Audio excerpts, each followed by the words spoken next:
It is so good to see you. Jessica Fung is from Sushi and Doodle, a copywriting and marketing agency that helps businesses find their audience. I'm so glad you're here today. Thank you so much for having me. I'm so excited. Well, we're excited that you're here because I think you're going to educate us a little bit about what copywriting is and how it can help our businesses out here in Durham region. Absolutely. So what is copywriting? Yes, so copywriting, oftentimes it gets confused with copyright. So here to clear it up, clear it all up, absolutely. So copywriting is actually a form of writing that's here to encourage an audience to take an action. It's the art of persuasion through writing. Okay. So it's basically helping businesses tell their stories, identify the language of their audiences, and encouraging their audience to make a purchase or do an action without outright saying, buy this thing today, you know. So it's being very subtle and understanding who we're talking to. So that's really interesting. So a very subtle call to action. Exactly. That's not like hitting somebody over the head with,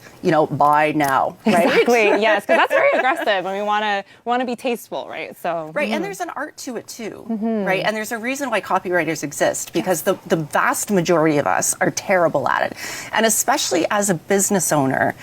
You know, not that all business owners are terrible at that. That's not what I'm saying. That's not what I'm saying here, everybody. But that when you are in your business and it is your blood, sweat, and tears, it is your soul is in it, you know it inside and out, you don't look at it the same way that other people do. Absolutely. So someone who is on the outside that doesn't maybe have that emotional attachment to it, that's not that invested in it, will look at your messaging and your marketing from a very different way than you do. Exactly. Right? Yeah. So having somebody come in with fresh eyes, like there'd be huge benefit to businesses to have that, right? Absolutely. And I totally agree with you. It's being able to step back and look at a business objectively and really understanding, okay, so who is your audience really? Like, why should they care that you're the one that's trying to speak to them, that you're the one providing the solutions to their problems, you know? And so it's making sure that we carve you out from the competition and making sure that your messaging stands out as well. Right. So it's all strategic. You know, I always tell my clients it's so much more than writing. There's so much research and homework that goes into,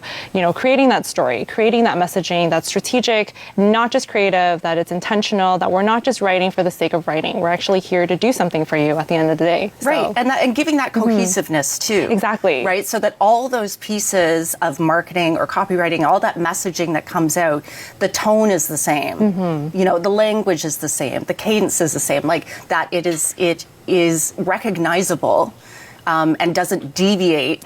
Exactly. Right? Yes, consistency is key, especially with marketing. It's just being consistent, being cohesive, like you say, is definitely secret sauce for any business to succeed, for sure. Right. So we were talking off camera, and one of your specialties, one of the areas that you specialize in, is cannabis marketing and copyright for cannabis agencies. Tell me a little bit about that. Yes. So I actually started Sushi and Doodle Co.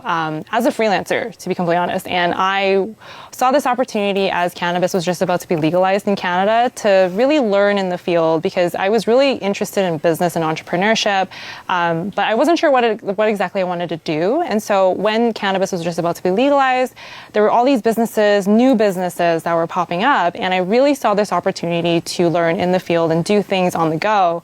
But I was doing literally everything under the sun. So anything with social media marketing, influencer marketing, brand strategy.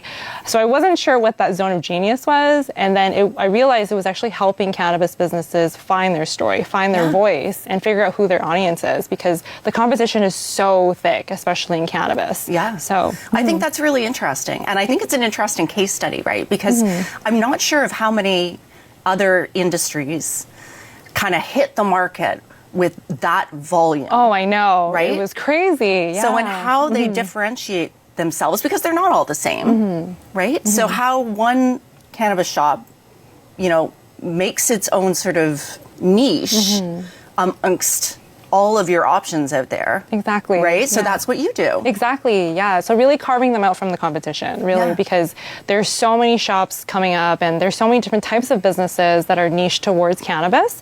And with censorship and regulations, we have to be very mindful of how we communicate our marketing plans and our ideas, right? Because you're technically not allowed to advertise. So how do we work around it, you know, and how do we make sure that we're following the rules, but we're also making a profit at the end and helping them succeed. So now I've learned something new because I didn't realize that there were laws around how you market cannabis. Oh, absolutely. Oh my gosh, so many. Oh my goodness. But this is why you would hire somebody like you and not someone like me who wouldn't know that.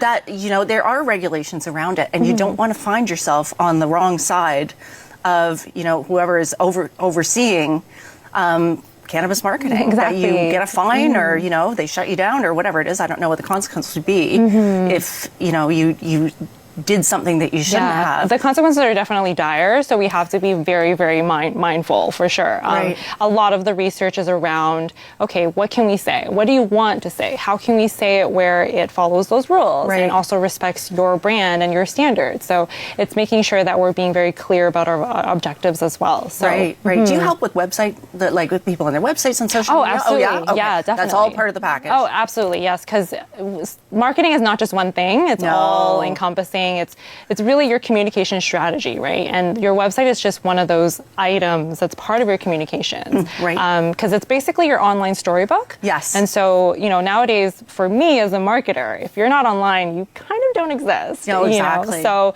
you know, for me, if I'm looking for someone, I'm always Googling, always finding those keywords, like how can I find this person? And I don't even know what I'm looking for sometimes. So we want to make sure that the strategy makes sense, that we're doing that keyword research, that you're showing up for your audiences. Like, what are those questions that people are Googling? So we make those answers for them available through your website or through any sort of online presence that you have. This has been so interesting. Thank you so much for coming in today. I loved our conversation. And we are going for our very last break of the season, but there's more to come. I'll see you on the other side.